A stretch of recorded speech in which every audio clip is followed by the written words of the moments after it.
Yes, sir. Marcellus, Wiley, I love this conversation. I love talking about Dak Prescott. We just started. How you love it? I love it because I love where this conversation will go. Sometimes you just know. I know you, know me, know Dak. Know where this conversation's going to go. Okay. I'm going to drop this bomb, this hammer on y'all, if I may. Ooh. Because in the NFL, you get paid off of production. But Dak Prescott got paid off of potential. Okay. So he should absolutely feel pressure. I see, yes. Right? In the NFL, yes. It's not like the NBA. NBA, man, I think this dude is going to ball. Okay. So I'm going to pay him based off of his potential. Yeah. But the NFL, that ain't it. Y'all, the NFL, the game we all love so much, you get paid off of production. What have you done already? He set the table, y'all. He got paid not off potential. He got paid because his team went to a Super Bowl. He wasn't there, but his team went there. He led them there, and they eventually won. Jared Goff got paid off of production. His team went to a Super Bowl. He didn't necessarily win it, but his team went. Russell Wilson, he got paid off of production. Went to a Super Bowl, won a Super Bowl, went to a Super Bowl, didn't win. Historically, the great quarterbacks that get paid, they get paid off production. Okay, I'm listening. Not necessarily getting paid off of potential. Dak got paid off potential. So now there is pressure to produce. Because for everything Dak Prescott has done well, and boy, has he done some things well, that didn't merit $160 million. Being tied for the sixth best record in the NFL since he got into the league, that doesn't merit $160 million. Being 1-2 in the playoffs in his 5-year NFL career, that doesn't merit $160 million. Having one of the greatest passer ratings in NFL history, the best passer rating in Cowboys history, that doesn't merit $160 million. But Dak Prescott's potential, boy, does that merit $160 million. Because if you can do something, yeah, Dak, I'll pay you that bread. Let's talk Jimmy G, your guy. Now you're trying to go to my heart. Conversation. Jimmy G, cute. On a heartstrings. Let's talk some talk then. Jimmy G got paid off potential. Remember, he got paid after, I believe, 7 career games as a starter. 7-0, though. 7-0. Say it right. No doubt about it. Let me say it with my chest. 7-0. He got paid off of potential. I get it. But he ended up producing. The difference is Dak Prescott, you are more in the Jimmy G boat than the Russell Wilson boat. Because Dak Prescott, they are paying you off of potential. And because they're paying you off of potential as opposed to production, there is pressure to produce. I came out the gate. You did! Damn, hammer and nails. You're a construction worker over there building that house. Here's the frame. I'm going to change all the variables so you guys have to live in this house that I just newly constructed. Boy, you just try to warp reality to what Acho wants. I had to. Let me sit up here and do my job, which is talk reality. Should Dak feel pressure next season? No, sir. I'll tell you why. One, we have to understand what pressure is. And sometimes we umbrella everything under what pressure is supposed to be. And that's not the case in this situation. I want to give you the contrast between pressure and anxiety. Different. Oh, God, I lived through this situation. You know, I signed a Dak deal. What was it, 2001? I was on Sports Illustrated. I don't know if I was the cover or just one of the feature articles. You know, I don't know. I was just flipping through. Maybe I was on the first page. Here's the point of it. I've been in this position before. You've been in this position before. The pressure before, but between that moment and then accomplishment, and then the anxiety that comes from after it. Talk to me. First of all, the pressure is in the pursuit of becoming something. Pressure is based on I'm trying to prove myself right to the world. I'm trying to be something to this world. Dak Prescott wants that contract. Dak Prescott wants to be the long-term answer at quarterback for the Dallas Cowboys. Dak Prescott wants to be a franchise quarterback. Pressure to get to that.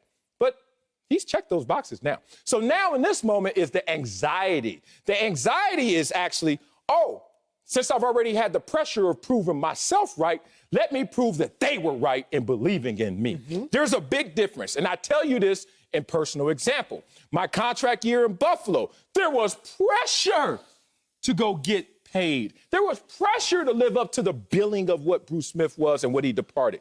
There was pressure in that moment. But once I checked those boxes, went to San Diego, whipped my money, there was just anxiety. And what are they based on?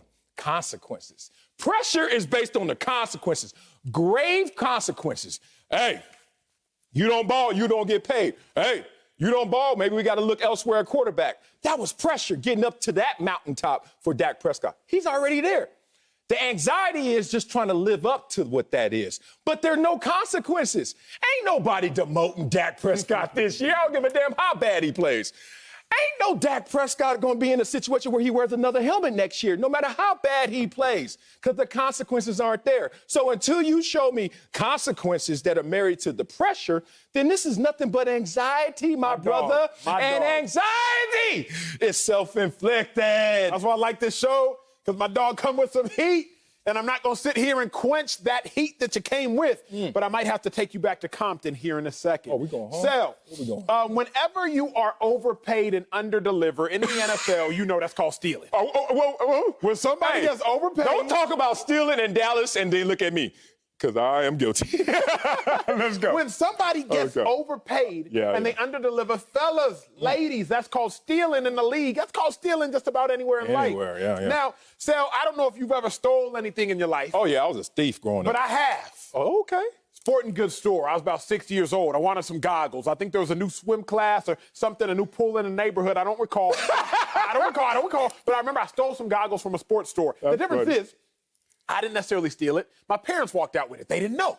We bought a basketball. Now, they paid for the basketball. But y'all remember at the sporting goods stores, the basketball comes in a case. Yeah. The little square case on the two sides and then the ball on the other side. Yeah. So I put the goggles in the case of the basketball. My parents don't know. I'm sorry. Dr. Sonny and Christy Acho, I'm telling y'all now. Mastermind. So I put the goggles inside the ball. So my parents, they pay for the basketball willingly. And then they walk out, not knowing that there are goggles inside the case. As soon as we get into the car, I scrummage into the bag, I take the goggles. But Phil, whenever you steal, there's a pressure not to get caught. Okay. Because I stole the goggles, and now I'm like, uh-oh, what happens if my parents see them? So I take the goggles. As soon as I get home, I feel guilty. I realize I stole something. I might get caught. I throw them over the neighbor's fence. I'm good now. My dog good. If Dak Prescott is overpaid and he underdelivers, he has that pressure to not get caught of stealing. Ooh, who got caught stealing?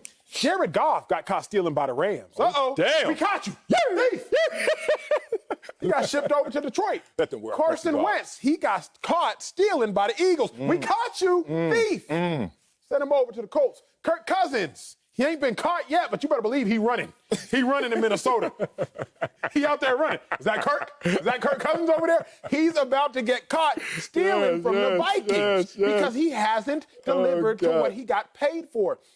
Dak Prescott is going to feel pressure, Sel, because $160 million in the event he underdelivers, because we know he was paid handsomely. Okay. But in the event he underdelivers, they gonna catch him stealing. Jimmy G just got caught.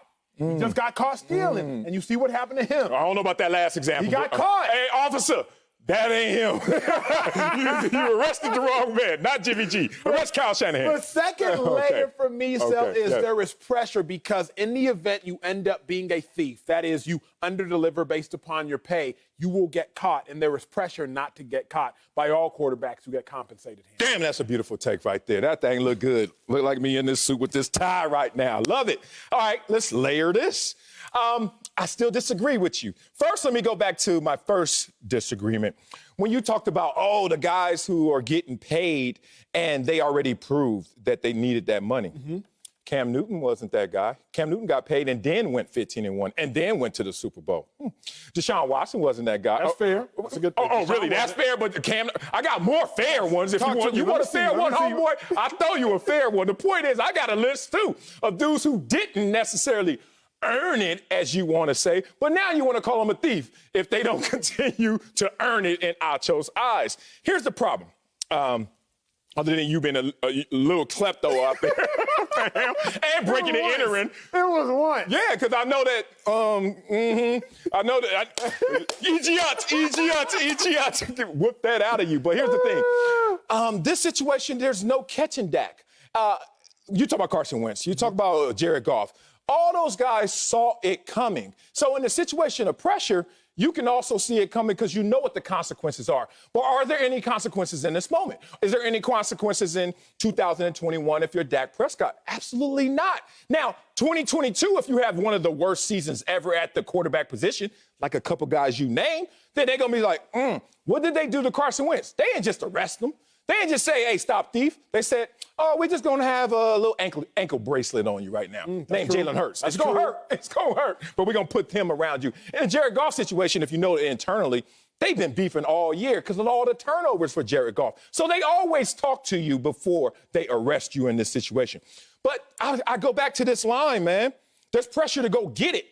Once you got it, there's no pressure there. There's a different feeling. There's a different emotion. But pressure comes with actionable consequences. Like, I can't feel pressure if there's nothing that's going to be in terms of a ramification that's negative. What can you do? So pressure to me is always like these outside forces trying to penetrate the inside. Yes, sir. But anxiety is an inside force that's trying to get out. And so in this situation, Dak, you already made it. You already got your money. You're already the franchise quarterback. Only thing that can hurt you now is your confidence, your self-esteem. You're not playing well. But what's the actionable consequences of that? It will materialize, but what can the Dallas Cowboys do if Dak lays the bed this year? Nothing. Those situations you're talking about, they had something. They had a gun pointed to their head. They didn't show up. They were thieves, and they got convicted. Sell less, talk smart, because that's what you've been doing. You bring out the best in me. So what we all don't realize, because I just had to learn this, the reason that air is thinner at altitude, right? We always hear air is thinner at altitude because of atmospheric pressure. Well, America, if I can enlighten you as I was previously enlightened, so why is air thinner at altitude? Because the pressure inside your lungs is greater than the pressure outside in the atmosphere. So your internal pressure is greater than the external pressure, which is why it's harder to breathe at altitude. Dak Prescott is about to feel a lot of internal pressure at a minimum. And it's going to be harder to breathe at altitude because now his money has climbed to higher heights. This is beautiful. And the atmospheric pressure of the NFL is going to hit Dak internally. Why do I say that? Anytime, Sel, you are given something that other people question if you deserve, there's pressure. You think?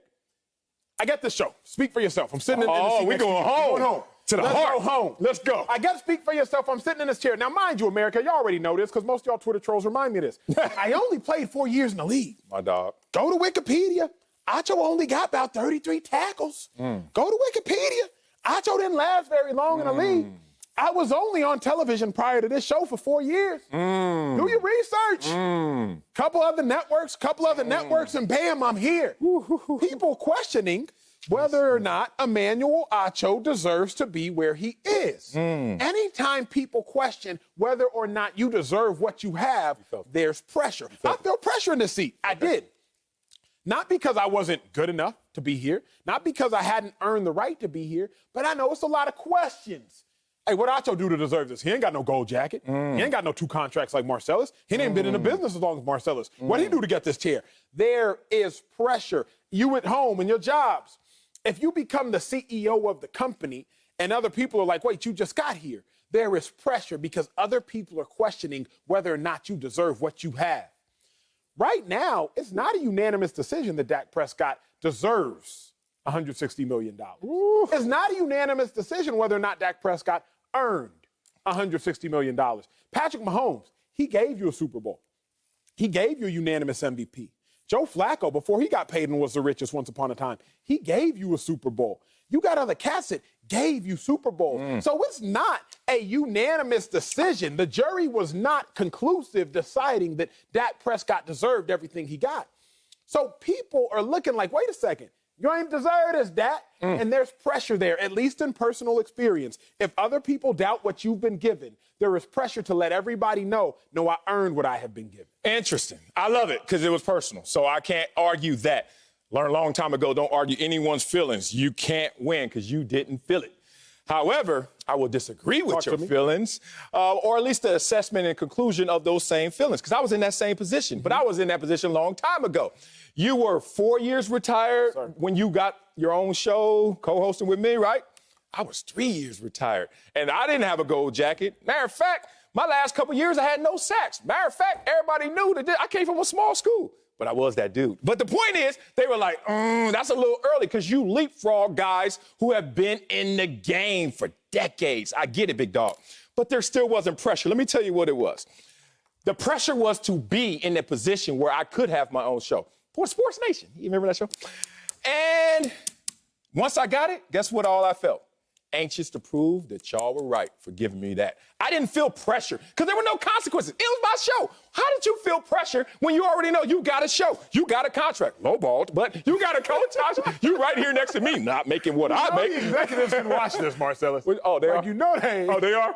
Oh, the people who cut my check are watching you tell them how they cut my check. I told you your agent, let me come in next time. I know what they know. I know what they don't know. Let's go get it.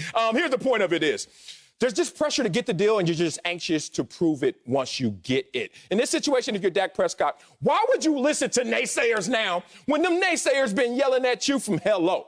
From going back to college, when you were a fourth rounder, what were the naysayers then?